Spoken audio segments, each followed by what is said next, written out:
Ever feel like no matter how much money you make, there's just never enough left at the end of each month? Here's why and how to fix it. Hey everyone, welcome back to the channel. My name is Jonathan. I'm a financial coach and strategist, and today we're going to be talking about how to break free from the paycheck to paycheck cycle and take control of your finances once and for all. If you're constantly stressed about bills, worried about overdrafting your account, and feel like you can never get ahead, this video is for you. Now, I know this isn't the happiest topic to talk about, but listen, there is hope and there is a way to combat this. So we're going to get straight into some actionable steps that you can take today to actually change your financial situation. 51% of Americans are living paycheck to paycheck, so it's nothing to be ashamed about, but the key is to recognize the issue and to actually do something about it. So let's dive into 7 steps to stop living paycheck to paycheck and start building your financial security. The first step is to acknowledge the problem. It's important to recognize the issue at hand. And if you're watching this video, you've already taken a huge step because you're actively looking for a solution. Just like any other challenge in life, whether you're trying to overcome a bad habit like excessive drinking, or if you're trying to get into shape and improve your health, you have to first admit something has to change before you can actually fix it. So you want to take a moment to reflect, am I maybe overspending? Am I not earning enough? Or what's holding me back financially? Because identifying the core problem is the first step towards solving it. You want to perform what I call a financial audit. Now, the way you want to run your personal finances is kind of like the way a CEO would run a business. Every successful company tracks the income and the expenses, what's coming in, what's going out. That way they can see how much they're gaining or how much they're losing. So you want to start this off by taking 2 simple calculations. Just take out a piece of paper or open up a spreadsheet. And the first calculation you're going to want to do is called net worth. So first you're going to want to look at all your assets, your bank account, retirement accounts, investments, valuables, and you're going to want to add that up onto one column to get your total assets. And then on another column, you're going to want to add up all your liabilities. So that includes debt, loans, credit balances, get the total of that. And then once you subtract your liabilities from your assets, it's going to leave you with your net worth. And this number will show you exactly where you stand financially. The next thing you want to look at is your monthly cash flow. So you want to see your last bank account statement and just your income and your expenses. Did you spend more than you earn? Were there areas where money was kind of slipping away? And once you see both your income and your expenses from last month, you can determine what came out at the end of the month. And I know this may be hard for many, but you need to take a look at your income and your expenses to be able to get a clear picture of where your financial health is currently at. Just as if you were playing in a basketball game and you weren't keeping score, you wouldn't really know who's winning the game or who's losing the game, right? The same goes with your personal finances. If you're not really tracking the numbers on a month-to-month basis, you're not going to really know if you're actually saving more or if you're, losing. So having this clarity is powerful because it's going to set the baseline for you to monitor your progress moving forward. Once you know exactly where you stand, the third thing you're going to want to do is set some clear and realistic goals. You want to keep the end in mind.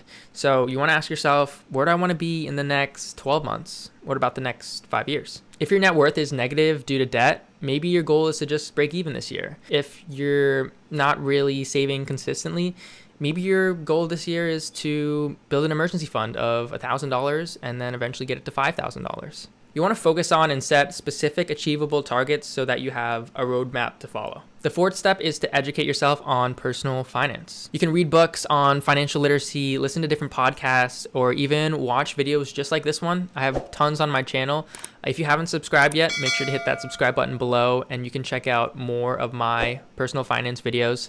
And you also want to surround yourself with people who are managing their money properly and making responsible decisions. Though some great books to start reading, which are some of my personal favorites, are The Simple Path to Wealth, Rich Dad Poor Dad, and The Psychology of Money. And again, the more you immerse yourself into financial education, the smarter you'll be when it comes to making smart money choices. The fifth step is to then go on defense. If you notice your spending's getting out of hand or a little bit rampant, you're going to want to lower down your expenses and costs. A lot of people kind of focus on skipping the $5 lattes or not going out to the movies too much, but you want to think about some of the bigger costs in America right now. The major expenses in the majority of households in America revolve around housing, transportation, and food. So you want to find ways to try to cut off on some of these bigger items. Let's say, for instance, if your rent is over $2,000 and eating up half of your paycheck, maybe consider splitting up that rent with a couple of roommates and bringing it down to $500 for each of you.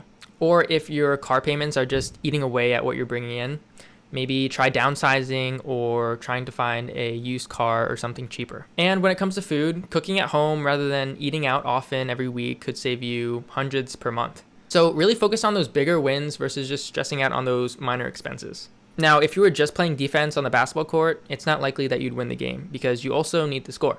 So while cutting costs is important, you also need to find a way to increase your income. So after playing defense, the next step is to go on offense because there's only so much that you can cut from your expenses, but your earning potential is limitless. A few things you could do is pick up a couple more hours at work, maybe start a side hustle that you're passionate about, or even learn new skills to try to qualify for a higher paying job. The best way to break free from financial struggles is to find a way to earn more money while keeping your expenses in check. And once you've gotten the offensive going and you start making extra money, then you could maybe go on another vacation or give some more gifts to loved ones, or maybe even just donate more to charity. You would have more flexibility, not just for yourself, but also for your loved ones and for your future. After following the steps, you then want to focus on building your credit, but you want to remember to use it wisely. Now, credit can either be a powerful tool or it can be a dangerous trap. If you're in debt and you're struggling with your spending habits, it's best to avoid credit cards for now and to focus on just stabilizing your finances at the moment. However, once you start to have more control over your money and you start to see your saving patterns improve over time,